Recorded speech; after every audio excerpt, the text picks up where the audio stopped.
Partie 1. Résumé de la situation. Alors pour résumer la situation, le mardi 27 août 2024, au soir, j'ai reçu un message très préoccupant d'un ami. Et suite à ça, je n'ai pas eu de signe de vie, de nouvelles de lui jusqu'à jeudi midi environ. Le message était vraiment très bizarre et pour moi, il sous-entendait que la personne allait mettre fin à ses jours. Partie 2. Contexte de la relation. Alors, pour vous expliquer un peu, remettre la relation dans le contexte, c'est une personne que je considérais comme un ami proche, en qui je tenais beaucoup quand même. C'est également une personne sur qui je pouvais compter, qui pouvait compter sur moi. On avait une bonne complicité. Même que des fois, de temps en temps, je faisais mes courses avec lui. C'est une personne qui m'a aidé par exemple pour mon déménagement. Et moi, par exemple, je l'ai aidé pour faire ses CV ou des choses comme ça. Et puis, on aimait bien se voir de temps en temps, sortir, et puis se raconter la vie, et puis se taper des barres, quoi. C'était vraiment une personne que j'appréciais beaucoup. C'est une personne aussi, quand on délirait, des fois on aimait bien jouer des personnages, notamment moi. Et alors quand on se voyait en face, alors on rigolait, mais aussi on pouvait parler de sujets sérieux, ce qui était bien. Et quand c'était par message, alors par message, pratiquement à chaque fois par message, on délirait, on parlait pas trop de sujets sérieux ou quoi que ce soit. Parce que, de toute façon, que ce soit lui ou moi, je pense que on préfère parler de sujets sérieux face à face que par message. C'est plus sympa, quoi. Et puis, je préfère aussi parler par oral quand c'est important, quoi, que par écrit. Partie 3. Sa personnalité. Alors maintenant, je vais vous parler un peu plus de sa personnalité pour que vous compreniez mieux la suite de l'histoire. Donc c'est une personne, je dirais, qui est un peu solitaire, qui est pas non plus totalement insociable. Elle arrive à parler aux gens et tout ça, mais elle va pas créer forcément de vrais liens profonds, quoi. Les seules personnes, à ma connaissance, avec qui elle était en lien, c'était sa sœur, son frère et moi. Je crois qu'on était que les 3 personnes avec qui elle était tout le temps en lien. Et après, il y avait eu d'autres personnes, dont des personnes qu'on connaissait en commun, mais il n'y avait pas de lien important, quoi, qui était créé entre eux. C'est une personne qui est assez isolée, mais par contre, au niveau de son hygiène de vie, c'est une personne qui sort beaucoup, qui fait pas mal de vélo, donc qui entretient sa santé physique. Et puis aussi qui ne boit pas, qui ne se drogue pas et ne fume pas. Donc voilà, là-dessus, c'était une personne assez clean. Et c'est une personne aussi qui est assez méfiante. Moi, je me rappelle, quand je l'ai connue, je crois que ça a mis à peu près 1 an avant qu'elle commence à me faire confiance sur certaines choses. Et il a fallu que ce soit dans un moment assez critique dans sa vie et que moi j'étais là. Donc c'est à partir de là qu'il a commencé à avoir une relation de confiance. Alors bien entendu, il y a des choses qu'elle voulait pas me raconter, qu'elle me racontait pas parce que elle a des difficultés et qu'elle aime pas parler de tout ça. Donc je cherchais pas à creuser plus parce que je sais qu'elle a vécu des choses difficiles dans sa vie que la plupart des gens n'ont pas vécu. Et j'ai pas forcément envie de retracer un passé qui peut lui faire mal, quoi. Si elle m'en parle, ok. Si elle m'en parle pas, jamais j'aurais insisté, quoi.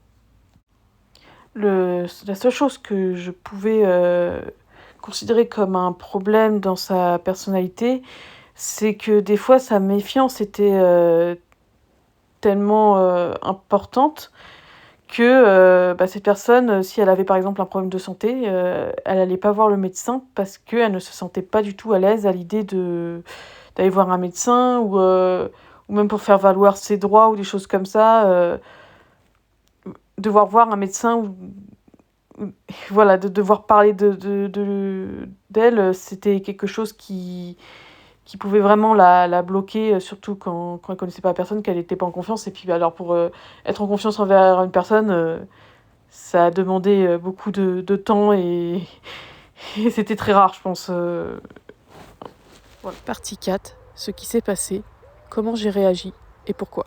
Donc, maintenant que j'ai, posé un peu le contexte, je vais parler un peu de ce qui s'est passé, mardi soir. Donc je reçois un message avec un gif d'un chat qui dit hello. Et alors moi, ce jour-là, enfin c'était le soir, c'était un soir où j'étais particulièrement fatiguée après le travail.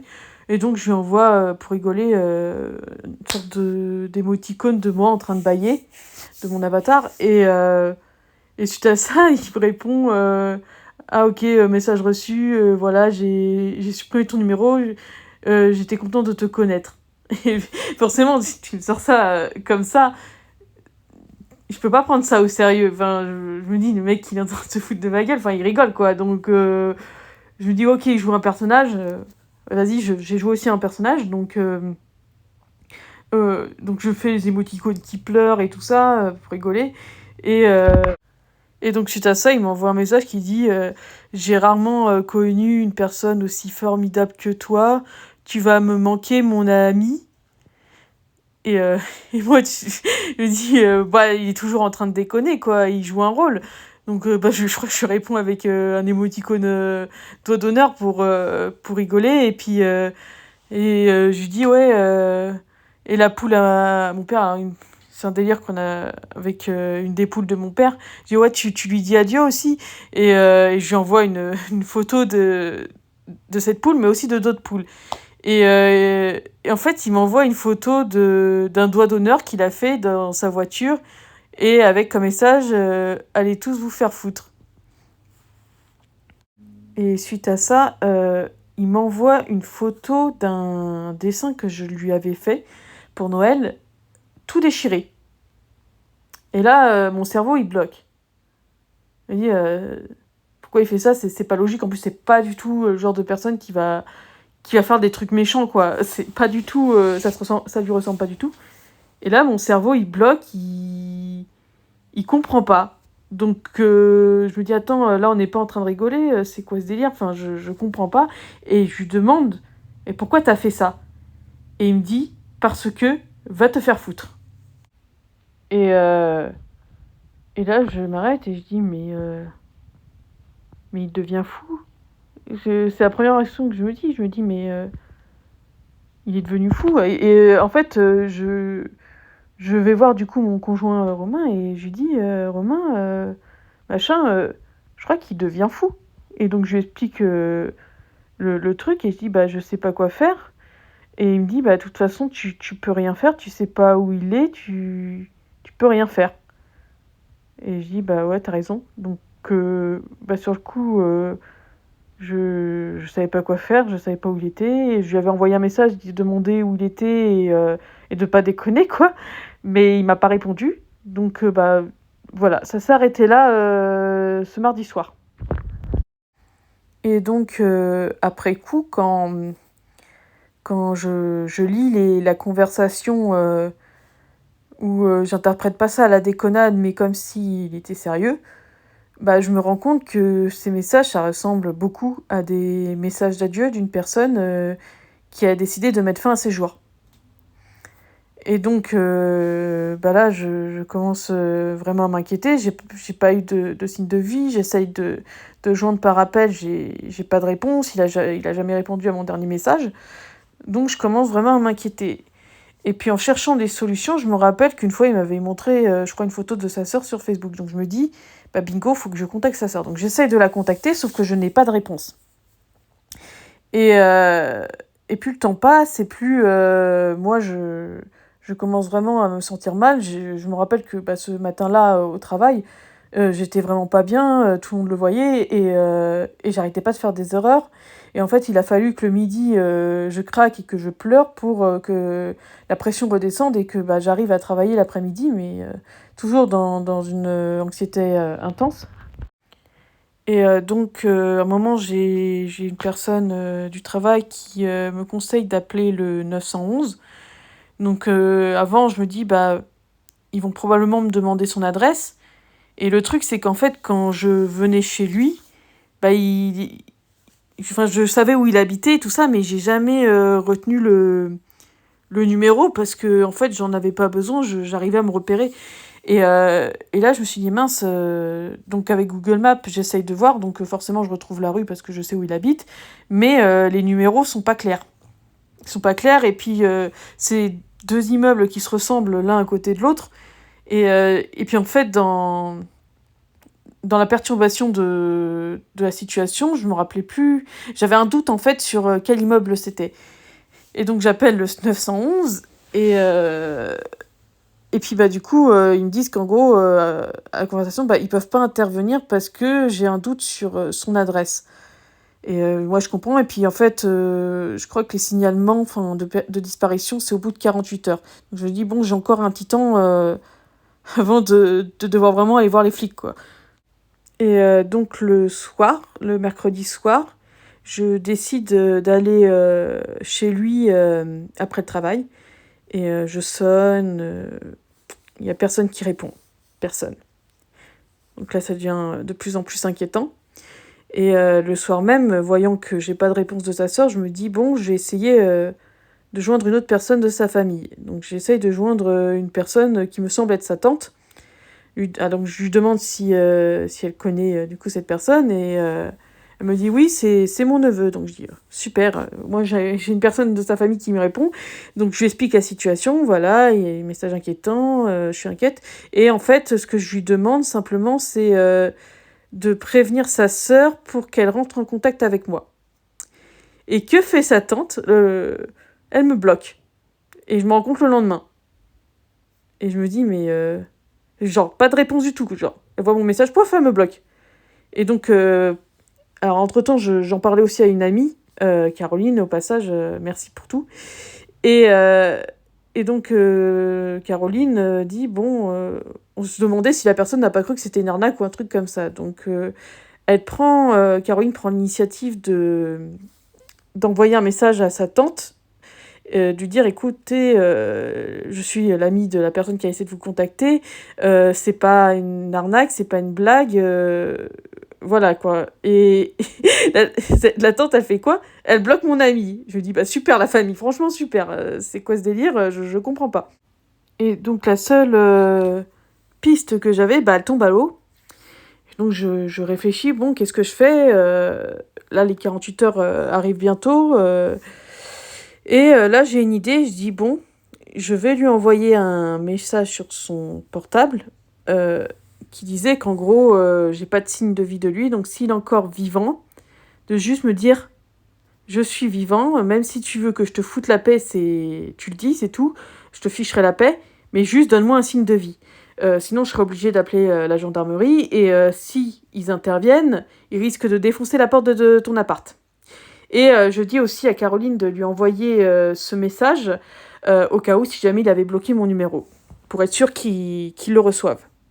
Et là, ça y est, il donne signe de vie. Donc je reçois enfin un signe de vie, donc un message de sa part qui me dit qu'en gros, il avait bu, donc en gros il était bourré, donc bah ça m'a un peu surpris parce que ça lui ressemble pas. Et donc il s'excuse, il dit oh pardon, et il dit j'ai voulu me foutre en l'air, mais j'ai pas eu le courage. Mais t'inquiète, maintenant ça va mieux. Et il me dit ça comme ça. Et je lui dis écoute, demain midi, je passe te voir, après le travail. Il me fait non, j'ai envie d'être seul. En gros, t'inquiète, je vais mieux. Donc j'envoie un message, je fais écoute là. Donc je lui dis en fait tout ce que j'ai fait pendant les moments où j'ai pas eu de signe de vie de lui, en lui disant que je m'étais vraiment inquiétée, enfin voilà, tout ce que ça a fait en moi. Et j'ai aussi dit que voilà, j'ai essayé de contacter sa sœur, j'ai pas eu de réponse, et que j'ai contacté une de ses tantes qui au passage m'a bloquée. Et suite à ça, ah oui, et aussi je lui ai dit que non, qu'il va pas bien, et que là il a besoin d'aide, et que si il veut pas d'aide, moi je peux rien faire pour lui, hein. Et, euh, et suite à ça, il me répond qu'en gros, il n'a pas apprécié que j'ai contacté ses tantes, sa famille. Il me demande de pas le faire, de plus le faire, et il me dit pour ça je te bloque. Et donc voilà comment s'est terminé brusquement notre amitié. Partie 5. Ma vision des choses. Alors comment j'ai pris les choses mal. J'ai envie de dire me bloquer parce qu'il n'a pas aimé que j'ai contacté sa tante et que j'ai essayé de joindre sa famille. Je trouve que c'est quand même vachement culotté de me reprocher ça. Après ce que j'ai fait pour lui, après ce qu'il m'a fait, genre, oh, j'ai pas aimé ça, genre, t'as même pas ton mot à dire en fait. T'as déchiré mon dessin, t'as fait n'importe quoi, tu m'as entraîné dans une tentative de suicide, donc derrière, c'est normal que moi j'agisse, parce que si j'agis pas, c'est une non-assistance en personne en danger. Et si j'aurais rien fait, ça aurait pu poser des problèmes, surtout si il serait mort en fait, tout simplement. Donc même pas prendre ça en compte et regarder que les choses vis-à-vis de lui. Après ce qu'il m'a fait endurer, je dis mais c'est n'importe quoi. Et d'un côté, je me dis quelque part, je sais qu'il peut être parfois lâche, mais là son niveau de lâcheté, elle a atteint un niveau assez impressionnant.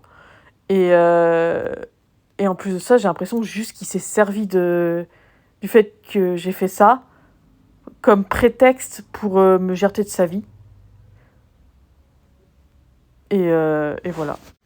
Alors, je savais qu'il n'avait plus de contact avec sa famille, hors son frère et sa sœur, qu'il avait même supprimé les numéros.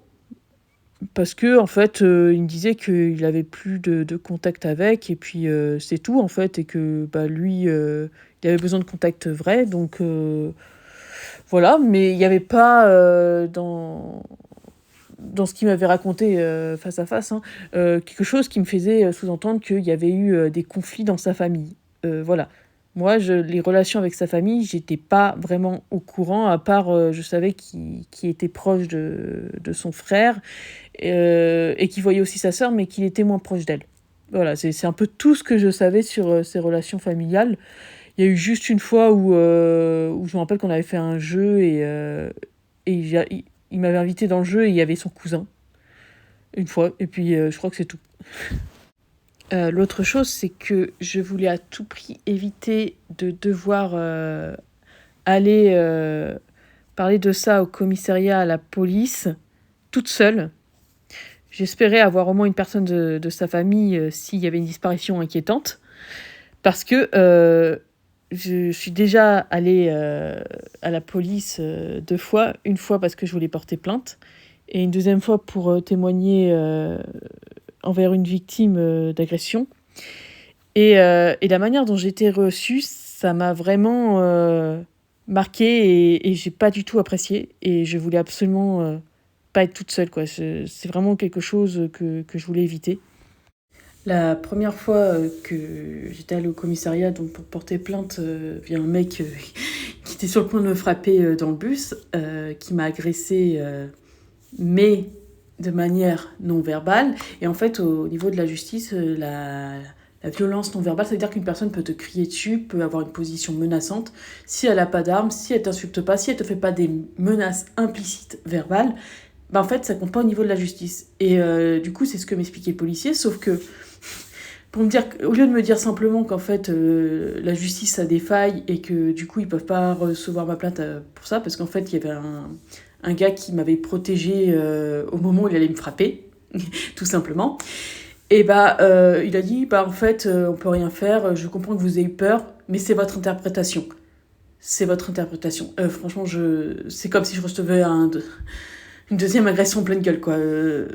J'ai vraiment bloqué dessus. Et donc la deuxième fois, là, c'était pas pareil, parce que je témoignais pour une personne qui s'est fait agresser en tant que témoin direct.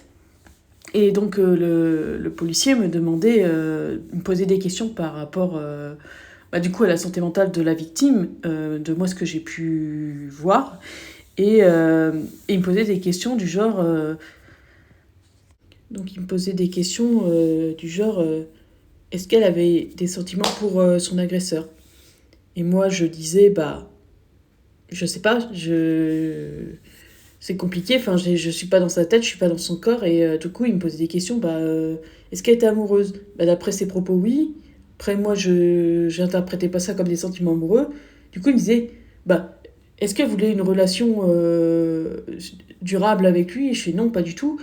Donc elle était pas amoureuse. Voilà, donc c'était plein de petits trucs comme ça, en mode... je juge tes sentiments, quoi. Et en plus, il me demandait ses sentiments, j'étais... Mais c'est pas à moi de dire ça, en fait. Moi, je suis pas là pour témoigner de ce qu'elle ressent, parce que ça, j'en sais rien. Je peux juste dire ce qu'elle m'a dit. C'est tout. Et même quand j'appelais le 911, donc j'étais assez perturbée. Et puis, la personne au téléphone, elle me posait des questions du genre...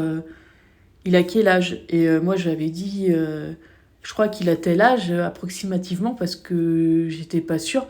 Parce que déjà, je vois pas son anniversaire sur les réseaux sociaux, vu qu'il est pas dessus. Et en plus de ça, il fête jamais son anniversaire. Donc en fait, quand c'est comme ça, moi j'ai un peu plus de mal à retenir l'âge exact des gens, sauf si l'âge est vraiment très proche du mien.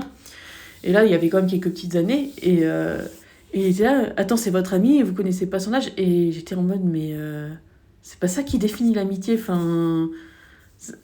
C'est quoi ce critère bizarre, quoi?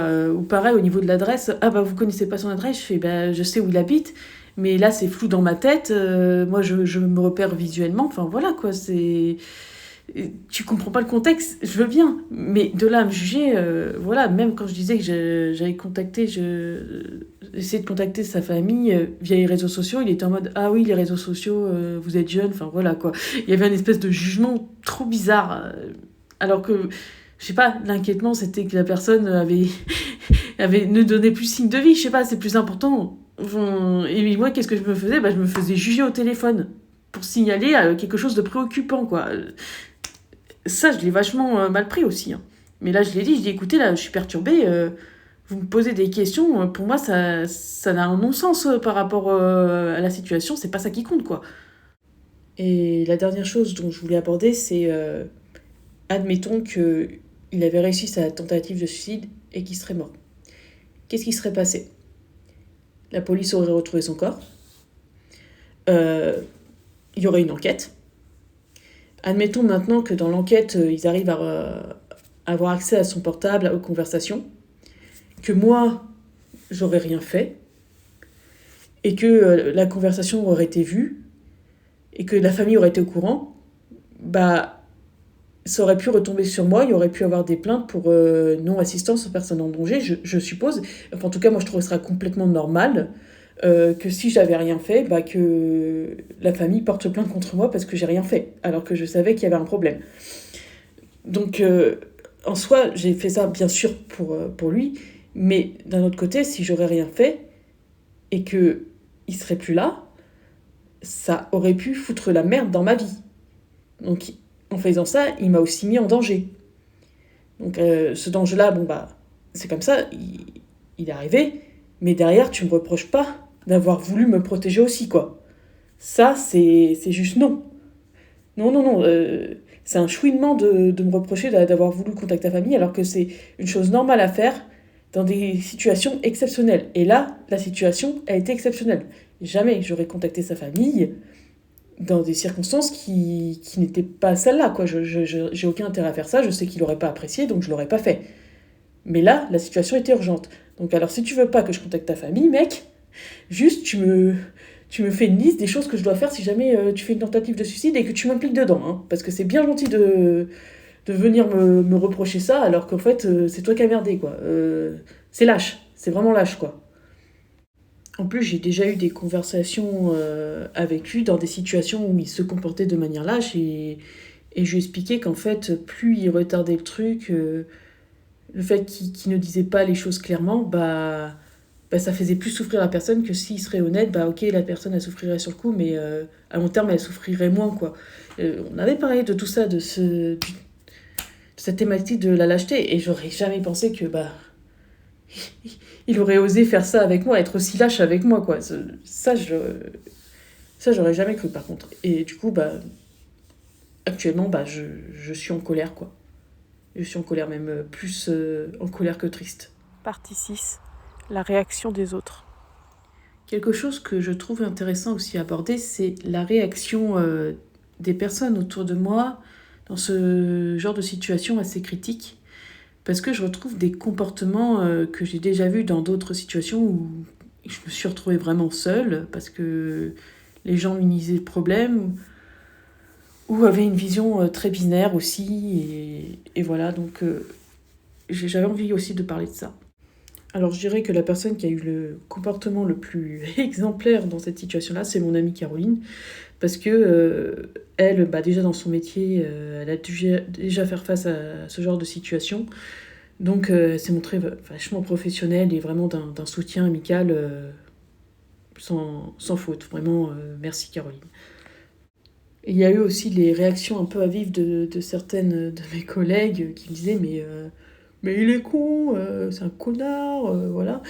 Ah oui, et aussi, j'aime pas le suicide parce que c'est pas loyal. Alors, quitte à décevoir des personnes, la question du suicide, j'en parlerai plus tard, mais et pour moi, c'est pas quelque chose que je juge, clairement pas. Et c'est même quelque chose que je ne veux plus que ce soit tabou, parce que le tabou, ça garde en silence le problème, et ça ne permet pas de trouver des solutions, en fait. Ça étouffe le problème, et ça le rend invisible, et ça, je trouve pas que c'est une bonne chose. Et non, ce n'est pas qu'un con qui ne mérite pas mon amitié. La méritocratie, déjà, j'aime pas ça. Je me considère pas comme supérieure à cette personne, même si elle a mal agi. C'est pas parce qu'à un moment t'as un mauvais comportement que la personne, ça la définit dans toute sa personnalité. C'est pas du tout le cas. Et ça veut pas dire non plus qu'elle ne peut pas changer. Et puis réduire les gens à ça, en fait, tu les enfermes dans une case et tu ne leur permets pas de changer. Alors après, il y a eu mes chefs, parce que forcément, mercredi matin, j'étais tellement pas bien qu'en fait, ça se voyait et je pouvais pas le cacher. Donc les chefs m'ont demandé ce qui se passait, donc je leur ai expliqué un peu la situation, que j'ai reçu des messages qui faisaient penser à un suicide, comme des adieux, et que depuis, j'avais plus signe de vie de cet ami-là. Et il y a eu des fois une sorte de minimisation, dans le sens où peut-être qu'en fait, il voulait juste te dire au revoir, adieu, il voulait plus te parler. Et j'étais en mode. Enfin, vous ne connaissez pas, vous n'avez pas vu les messages, ça lui ressemble pas, quoi. Non, c'était pas du tout un message d'adieu normal, quoi. Et plus le temps passait, plus j'ai l'impression qu'il minimisait la gravité du problème.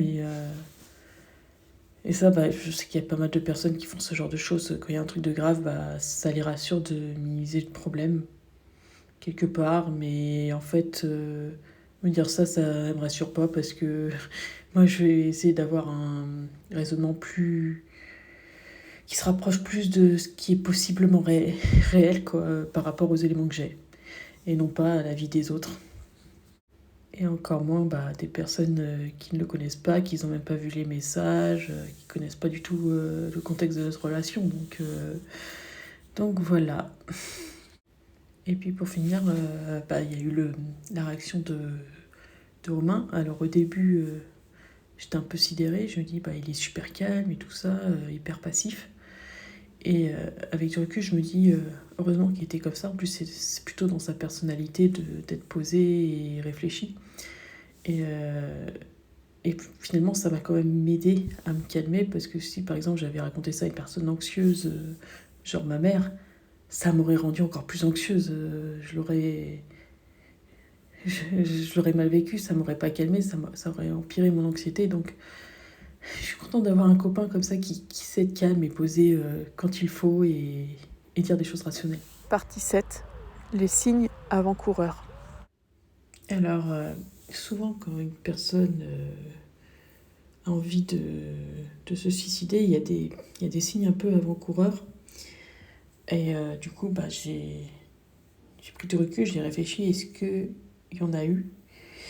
Et en réfléchissant, je me suis dit, bah oui et non. Ça veut dire que oui, il y en avait, mais c'était pas aussi visible que ça aurait pu l'être quand je remets les choses dans le contexte de sa personnalité. Par exemple, comme signe qu'il peut avoir, c'est une personne qui quitte ses réseaux sociaux, qui supprime ses comptes et tout ça. Le truc, c'est que lui, de base, il n'est pas sur les réseaux sociaux. Il était juste sur un dont ça lui arrivait des fois de désactiver ou de le supprimer et d'en créer un autre. Donc en fait, ça m'a pas plus inquiété que ça. Là où ça m'a plus surpris, c'est quand il a supprimé son WhatsApp. Parce qu'à un moment, je lui ai envoyé des vidéos et je dis, mais t'as pas vu mes vidéos? Et puis il me dit, bah en fait, j'ai supprimé WhatsApp. Et ça m'a un peu plus surpris. Et bon, je me suis dit, bon, bah, il est comme ça, donc je suis pas plus inquiétée. Et j'ai repensé aussi à une conversation que j'avais eue quelques temps avant et que j'avais trouvé un peu bizarre. Alors, il m'avait dit qu'il a fait quelque chose que moi, personnellement, je désapprouve. Mais je pensais qu'il me disait ça pour me troller parce qu'il savait que j'aimais pas trop ça. Et à un moment, j'avais fait j'avais juste dit un truc comme ça par écrit. Il me dit ok, je vois que ça t'énerve. Bah, il y a tout jamais. Mais voilà, c'était une réaction tellement suragie que je me disais, bah non, il déconne. Enfin, c'est trop absurde pour que ce soit sérieux pour moi, trop absurde. Et je m'empêche de cette conversation. Bon, à un moment, j'avais un peu tourné le truc à l'humour et il me répondait, mais c'était un peu bizarre parce qu'il me faisait pas d'émoji. Du coup, je me dis, bah il rigole, mais ça change un peu d'habitude, quoi, par rapport à son style de message. Mais comme après, il y a eu d'autres passages où on parlait, où on rigolait comme d'habitude, bah, je me suis dit, il a dû rigoler et c'est moi qui a mal interprété, quoi. Bah, aujourd'hui, je sais pas s'il était sérieux ou pas à ce moment-là. Voilà, c'est le grand mystère. Et la dernière chose, c'est que la dernière fois que je l'ai vu, il m'a dit qu'il avait supprimé les contacts qu'on avait en commun, mais c'était des personnes avec qui il n'avait plus de nouvelles depuis peut-être plus d'1 an. Donc pour moi, c'était genre normal. Et puis il m'avait dit, bah voilà, j'ai plus de contact, donc moi j'ai supprimé le numéro, bah voilà, il n'y avait rien d'anormal. Et puis il m'a dit qu'il avait fait ça aussi avec sa famille, donc ses cousins, ses tantes. Et il me dit, voilà, j'ai plus de contact avec. Et moi, j'ai besoin d'avoir. Enfin, d'être dans le vrai, quoi. Je trouve, j'aime pas trop les relations. Enfin, je pense que ce qu'il voulait dire, c'est qu'il aimait pas trop les relations superficielles. Donc, bon, après, la famille plus éloignée, ça me paraissait pas trop bizarre. Bon, je dis après, c'est relations et tout ça. Et je me suis dit, bon, bah, connaissance, c'est des choses qui peuvent arriver. Donc, bah, j'ai pris ça pour quelque chose de normal. Après, aujourd'hui, je sais pas si c'est normal. Et là aussi, pourquoi aussi je n'ai pas vu le truc venir.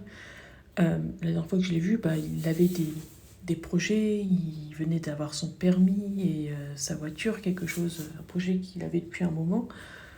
Donc je voyais que ses objectifs, bah, il commençait à les atteindre, donc je m'inquiétais pas trop. Et puis bah, comme ça faisait un moment qu'on s'était pas vu, alors je l'ai vu pendant les vacances, mes jours de congé.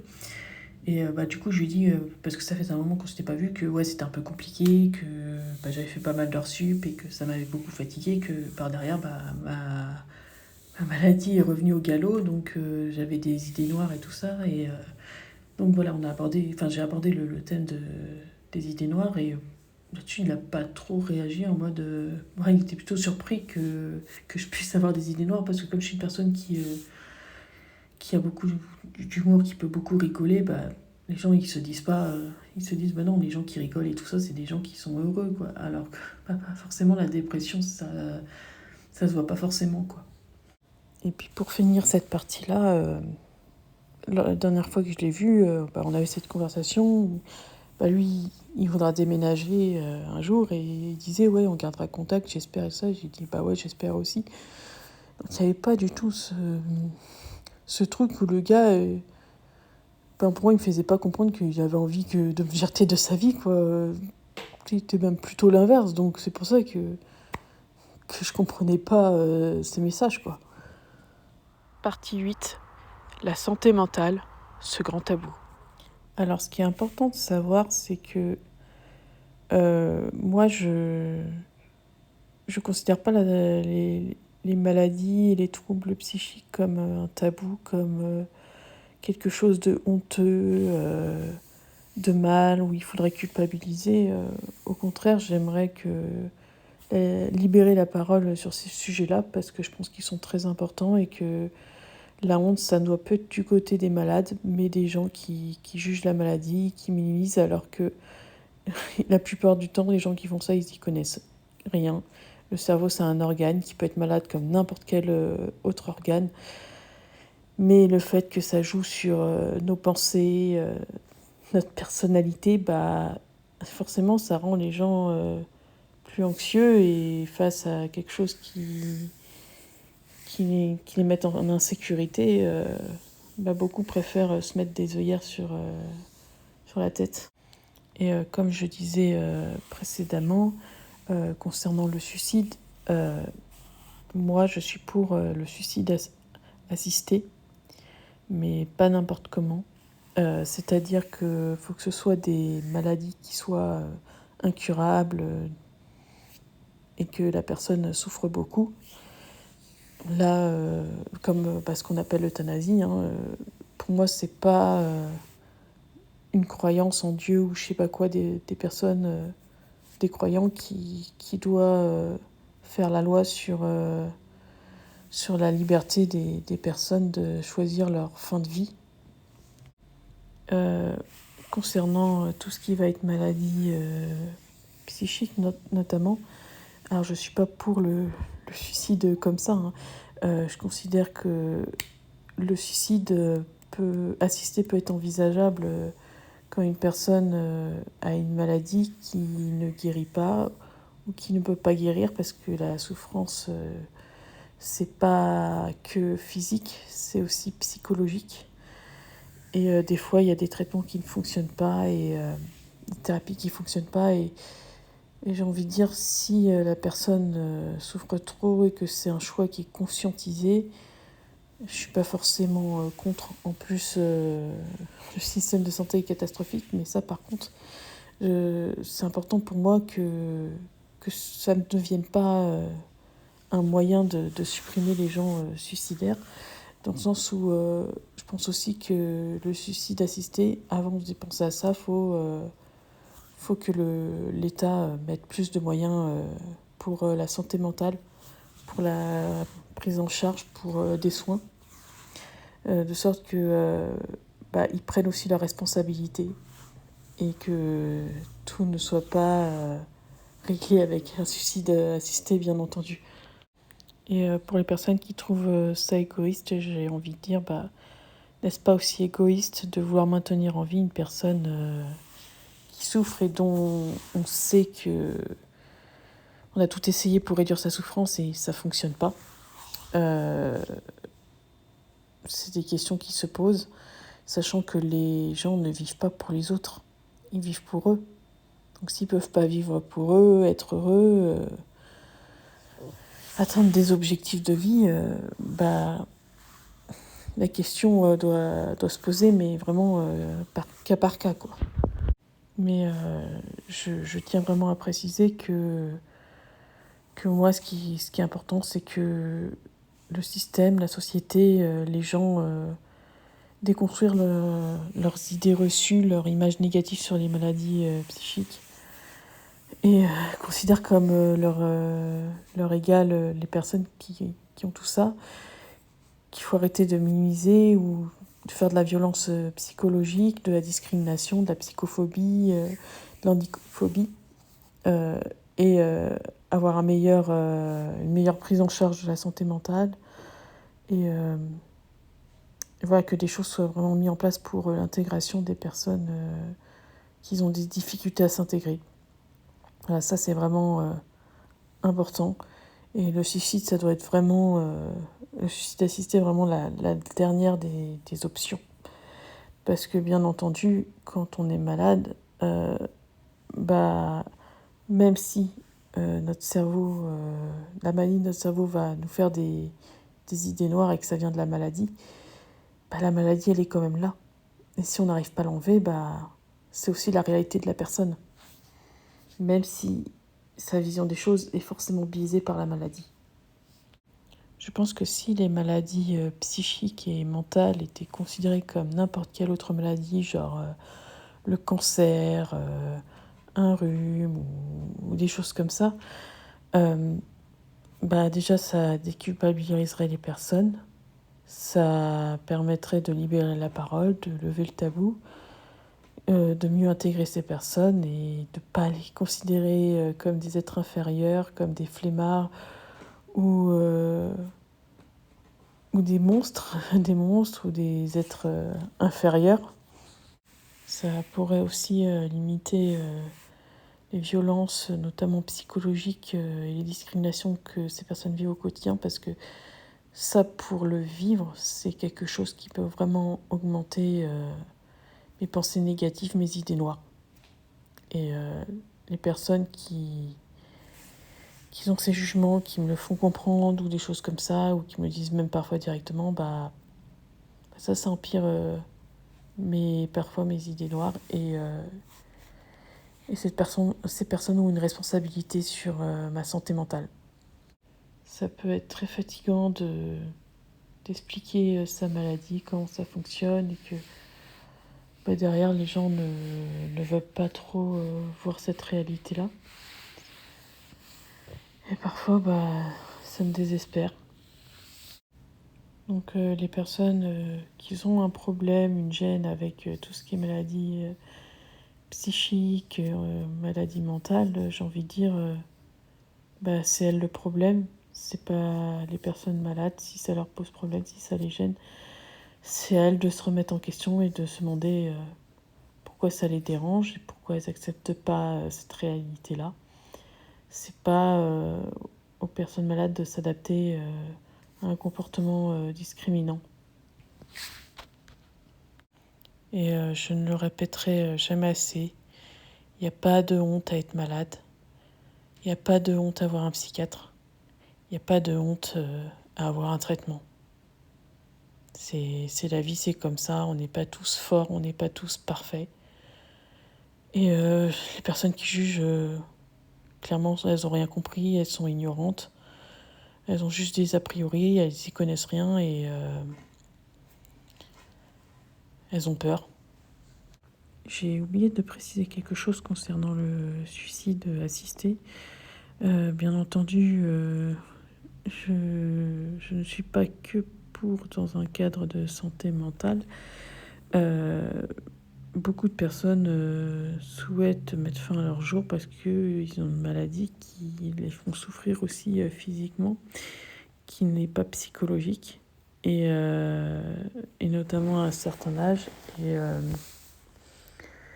en fait, c'est pareil, ça devrait être entendu et écouté, et pas empêché au nom de croyances.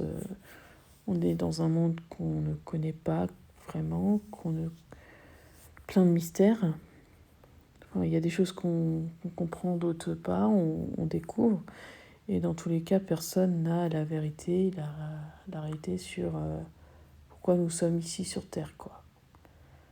Donc ça sert à rien de justifier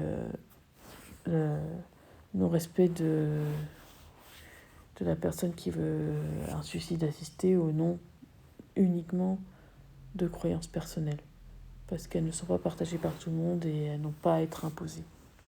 Alors il y a aussi quelque chose d'autre que je voulais raconter ici, c'est que j'ai connu une personne qui s'est suicidée. Alors cette personne, c'était une connaissance, c'était plutôt l'amie d'une personne que je connais. Et par contre, cette personne a eu des signes avant-coureurs très, très, très marqués. Enfin, moi, je sentais qu'il allait se passer quelque chose si rien n'était fait. Et donc, la personne que je connais, qui était son amie, me parlait de comportements qui étaient préoccupants. C'était des comportements des sortes de crises. Il y avait des comportements qui étaient pas cohérents, voire paranoïaques.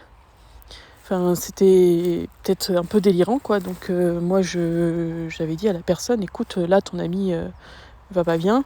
Tu devrais lui dire d'aller voir un psychiatre. Sachant que cette personne, pour avoir déjà discuté avec elle, elle a déjà vu un psychiatre et elle en parlait, genre, c'est pas tabou, quoi. Donc, je me disais, bon, moi, cette personne ne va pas être réticente à voir un médecin psychiatre, quoi. Sauf que, du coup, cette personne n'y connaît pas grand-chose en maladie mentale et je pense elle avait aussi un peu des préjugés ou des choses comme ça, sans que ce soit non plus quelque chose de très, très fort. Et du coup, elle ne lui a jamais dit de conseiller d'aller voir un médecin. Et moi, je me doutais un peu que cette personne ne se rendait pas compte vraiment de la gravité de la situation. Et à un moment, j'ai hésité à dire, bon, est-ce que tu peux me passer cette personne? J'aimerais bien discuter avec elle et voir moi lui conseiller, quoi. Et sauf que je me suis dit, ouais, mais je connais pas très bien cette personne, c'est un peu inapproprié. Et je suis restée là-dessus. Et du coup, j'ai rien dit, je suis restée à ma place, en gros, pour pas avoir l'impression d'être mal polie ou de me mêler de ce qui me regarde pas. Et conséquence, cette personne s'est suicidée et aujourd'hui, j'ai un peu une forme de culpabilité parce que je me dis, moi, je le voyais, je le sentais que ça pouvait dégénérer et j'ai eu peur de ce que ça pourrait avoir comme conséquence si je commençais à m'en mêler. Donc, du coup, j'ai rien fait et aujourd'hui, je le regrette. C'est quelque chose où je culpabilise un peu et je dois vivre avec. Et quand cette personne est décédée, il y a 2 choses qui m'ont marquée. La première, c'est qu'en fait, au niveau de son entourage, à ma connaissance, il n'y a personne qui a vu les signes avant-coureurs, qui s'est douté qu'il allait mettre fin à ses jours. Et du coup, ça a un peu choqué tout le monde. Les gens ne comprenaient pas. Voilà, ça a été assez brusque.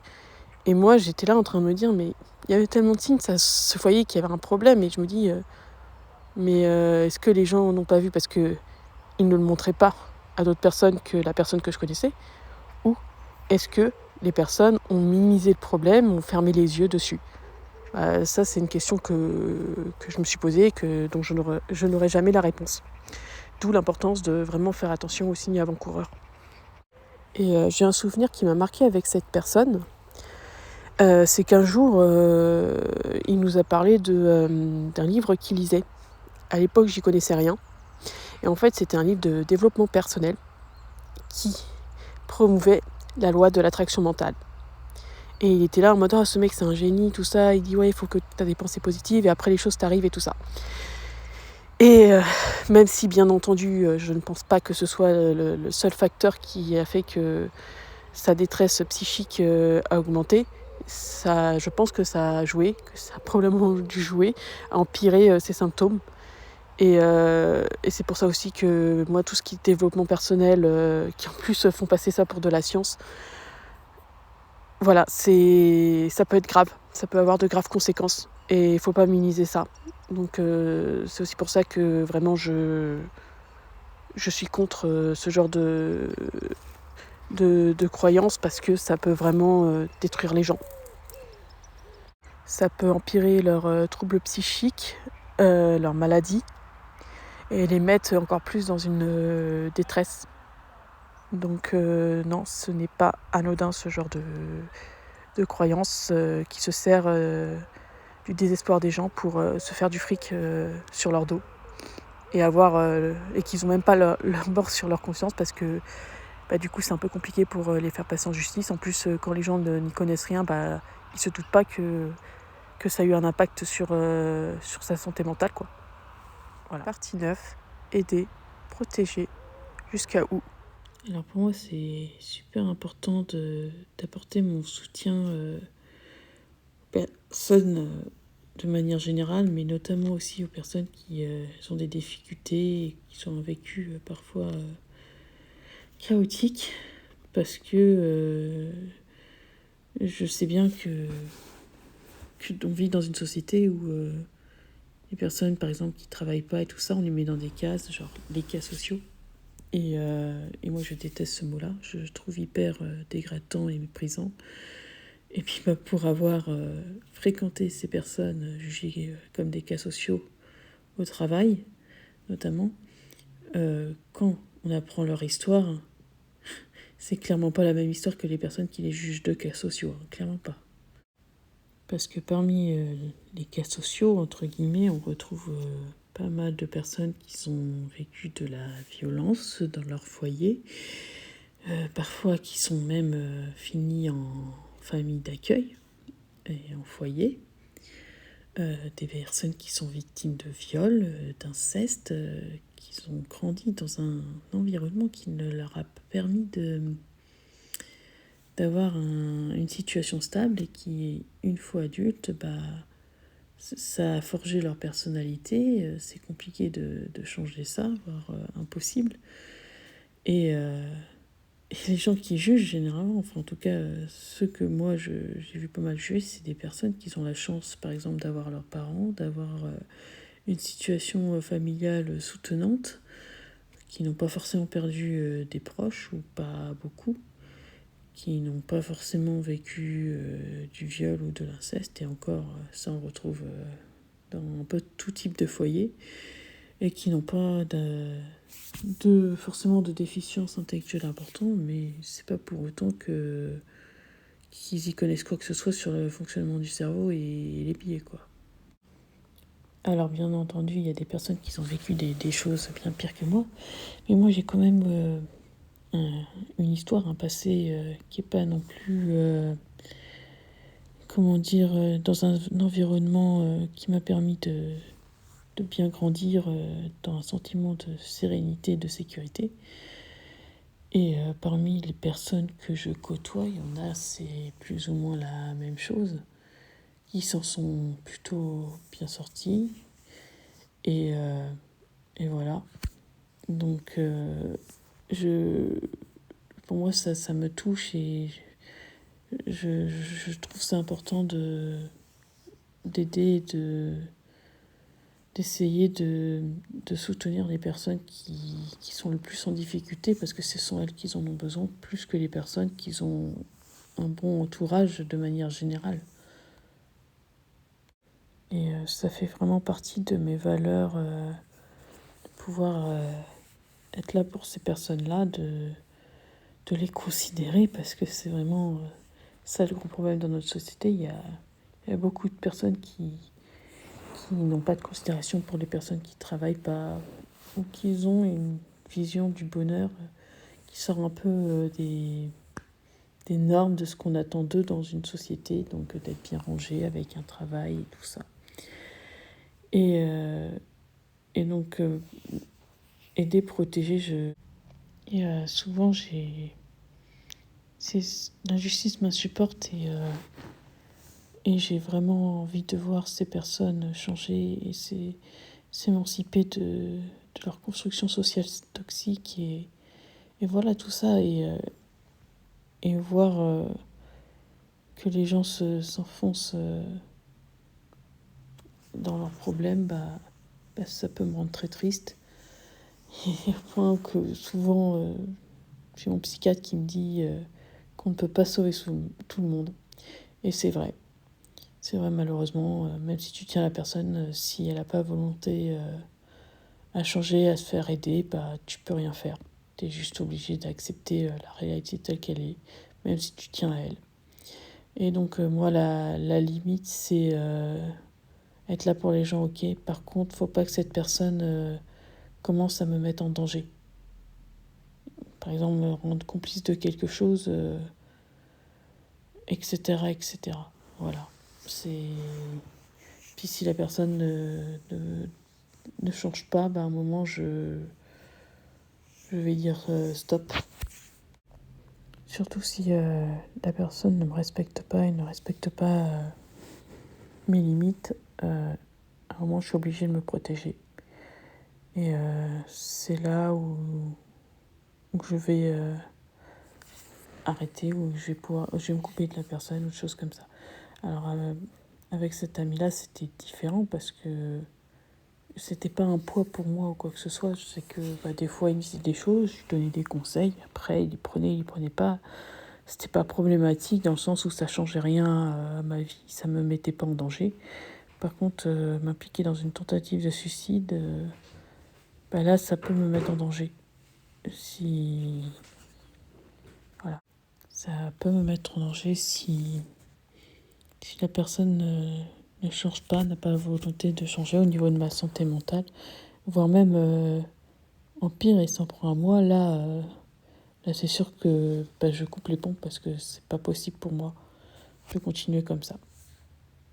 Tant pis. Je peux pas porter le poids de la responsabilité de tous les problèmes du monde, même si j'aimerais vraiment que des personnes changent positivement. Mon impact est limité et tout ne dépend pas de moi. Et je dois l'accepter. Même si j'aime les personnes, même si je tiens à elles. C'est comme ça. Partie 10. Le pardon. À la question est-ce que je pourrais pardonner cette personne de m'avoir fait ça, la réponse est oui, mais pas n'importe comment.